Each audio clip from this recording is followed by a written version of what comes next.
మధ్య ఉద్వేగమైన cinema release trailer చూసాము. ట్రైలర్లో పూర్తిగా అడ్వకేట్ సంబంధించినటువంటి న్యాయవాదులకు సంబంధించిన కొంత అభ్యంతరకరంగా ఉందని మాకు ట్రైలర్ ద్వారా తెలుస్తుంది. కొంత అడ్వకేట్ ని దూషించినట్టుగా కొద్దిగా ఇట్లా ఫైల్ కొద్దిగా వాళ్ళ పాత్రల విషయంలో కొంత మాకు అభ్యంతరకరంగా ఉన్నాయి. అదేవిధంగా ఈ మధ్యలో జరుగుతున్నటువంటి అత్యాచారాల మీద కూడా కొంత దానికి అభ్యంతరకరంగా ఉంది. దాంట్లో కూడా అది అత్యాచారం ప్రోత్సహించే విధంగా ఉంది. కాబట్టి ఈ సినిమా యొక్క పూర్తి దానిదే మేము అభ్యంతరం తెలియపరుస్తున్నాం. ఇది సమాజానికి అంత ఉత్తమంగా అనిపించట్లేదు. దీని పూర్తి స్థాయిలో దాని సినిమా యొక్క రిలీజ్ చూసిన తర్వాత మేము ఇది అడ్వకేట్లకు అనుకూలంగా ఉందా సానుకూలంగా ఉందా దీని మీద మేము నిర్ణయిస్తాం. కాబట్టి ఇది అంతవరకు అడ్వకేట్లకు అభ్యంతరకరంగా ఉందని మేము భావిస్తున్నాము. ఇది ట్రైలర్ చూసిన తర్వాత మాకు అర్థమవుతుంది. కొంత వ్యూస్ చూస్తే అట్లాగే అనిపిస్తుంది. ఈ వ్యూస్ ని మేము పూర్తి స్థాయిలో అనుసరించిన తర్వాత అప్పటి వరకు సినిమా యొక్క విధి విధానాలను పూర్తిగా తెలియపరచాలని డైరెక్టర్ గారిని మరి అదేవిధంగా నిర్మాతలను హీరో గారిని మేము హెచ్చరిస్తూ అదేవిధంగా న్యాయవాదులకు కరెక్ట్ ఉంటే మాకు ఎలాంటి అభ్యంతరం లేదు.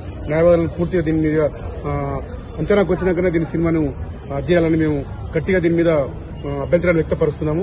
ఇది న్యాయవాదులకు అనుకూలంగా ఉంటే పర్లేదు, కానీ వ్యతిరేకంగా ఉంటే మాత్రం ఈ సినిమా విషయంలో మేము పూర్తి స్థాయిలో దీన్ని అడ్డుకునే విధంగా మేము దీన్ని ఉద్యమ రూపంగా తీసుకుంటామని తెలియపరుస్తున్నాము. న్యాయవాదులను అనేది కించపరచడం ప్రతి ఒక్క వ్యక్తికి అలవాటు అయిపోయింది. అందులో చలనచిత్రాలు కూడా తీశారు. ఇంతకుముందు బయట సొసైటీలో జరిగే హత్యలు, దౌర్జన్యాలు, అత్యాచారాలు ఒక విధంగా అయితే వీడు మరీ సొసైటీలో వాళ్ళు తీసుకుపోయే న్యాయవాదులు అంటే అంత చులకన భావంతో సినిమా డైరెక్టర్లు వాళ్ళకి ఇష్టం వచ్చిన రీతిగా మలిచి చూపించడం అనేది చాలా ఇది ఒక రకంగా చట్టాన్ని వైలేట్ చేయడం. న్యాయవాదుల చట్టం ఉంది, ఆ చట్టం తెలుసుకోకుండా వాళ్ళు ఇష్టం వచ్చినట్టు ఏదో వచ్చి సినిమాలు తీసుకుని మాకు ఇష్టం వచ్చినట్టు ప్రదర్శించుకునేది దట్ ఈస్ నాట్ కరెక్ట్. న్యాయ వ్యవస్థ అనేది సొసైటీలో రాజ్యాంగబద్దమైన వ్యవస్థ. దీని మీద దాడులు జరుగుతూ ఉంటే చూస్తూ కూర్చున్న ప్రతి ఒక్కరు ఏదో ఒక రోజు దాని మూల్యం చెల్లించుకోవాల్సి వస్తుంది. కాబట్టి ఈ సందర్భంగా ఇట్లాంటి ప్రతి చర్యను మేము ఖండిస్తున్నాం. నా పేరు బొడ్డు భిక్షపతి గౌడ్, హైట్ నగర్ కోర్టు ప్రెసిడెంట్ను, అదేవిధంగా టీపీసీసీ లీగల్ సెల్ రంగారెడ్డి జిల్లా చైర్మన్. మాకు ఈ ఉద్వేగం సినిమా ట్రైలర్ చూసిన తర్వాత తెలిసిన విషయం ఏంటంటే ఇది కొంచెం న్యాయవాదులకు వ్యతిరేకంగా, అదేవిధంగా లేడీస్ కూడా వ్యతిరేకంగా ఉందని తెలిసింది. ఈ లేడీస్ కు వ్యతిరేకంగా, న్యాయవాదులకు వ్యతిరేకంగా తీసిన ఈ సినిమాను మేము అడ్డుకుంటామని చెప్తున్నాం. ఉద్వేగం అనే సినిమా న్యాయవాదులకు వ్యతిరేకంగా ఉందని చెప్పేసి ట్రైలర్ చూస్తే అర్థమవుతుంది.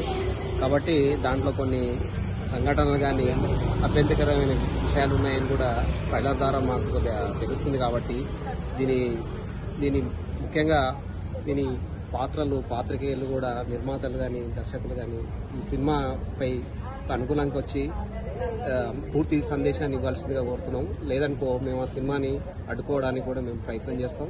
తప్పకుండా న్యాయవాద వృత్తిని బలపరచాలి, అంతేగాని కించపరచకూడదు. అనే సినిమాలో న్యాయవాదులను కించపరిచే విధంగా ఉన్నట్టుగా వార్తలు వస్తున్నాయి. దానిపైన న్యాయవాదులంతా కూడా అడ్డుకుంటారని చెప్పేసి మేము ఈ సందర్భంగా తెలియజేస్తూ ఆ ఉద్వేగం అనే సినిమాలో ఉన్న అభ్యంతరకర సన్నివేశాలను తొలగించాలని ఈ సందర్భంగా మేము రంగారెడ్డి జిల్లా న్యాయవాదులుగా మేము తెలియజేస్తున్నాము. వెంటనే ఈ సినిమాను అడ్డుకుంటామని చెప్పేసి తెలియజేస్తున్నాము. దీన్ని అడ్డుకుంటాం. ఉద్వేగం సినిమాను అడ్డుకుంటాం.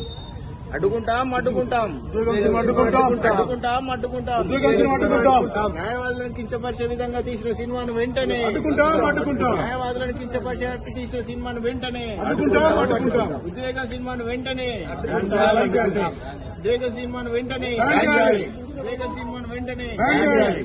న్యాయవాదులను కించపరిచే ఉద్వేగ సినిమాను వెంటనే న్యాయవాదుల ఐక్యత